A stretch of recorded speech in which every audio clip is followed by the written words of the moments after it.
اب آپ کے پیار کا اندازہ ہو تو یہ جملہ عرض کرتا ہوں، یہ فقیر کا لکھا ہوا شعر ہے، مزہ دے گا، مزہ دے گا، جملہ ہے مزہ دے گا۔ جس کاسے وچ نہیں خیر ادب دا، یہ کاسا فقیر کے پاس ہوتا ہے جس میں وہ نا گداگری کرتا ہے تو وہ اس میں نا خیر ہوتا ہے، اس کو ہم خیر ڈالتے ہیں، خیر ڈال دو تو وہ اس میں لنگر ہوتا ہے۔ تو جس کے کاسے میں ادب نہ ہو وہ فقیر کیسا؟ یہ اشارہ ہے، تلمیح ہے، اس کو سمجھیے۔ جس کاسے وچ نہیں خیر ادب دا، او کاسا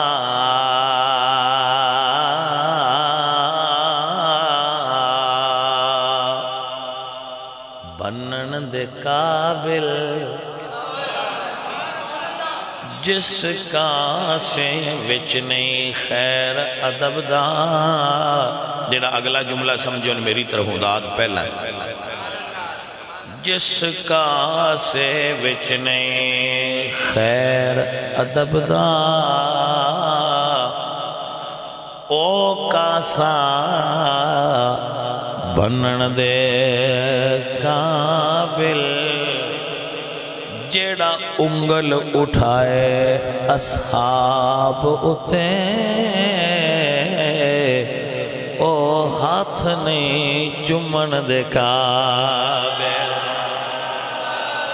ہم یہ نہیں دیکھیں گے کہ پیر کتنا بڑا ہے اور یہ کس عالم کا ہاتھ ہے، کس پیر کا ہاتھ ہے۔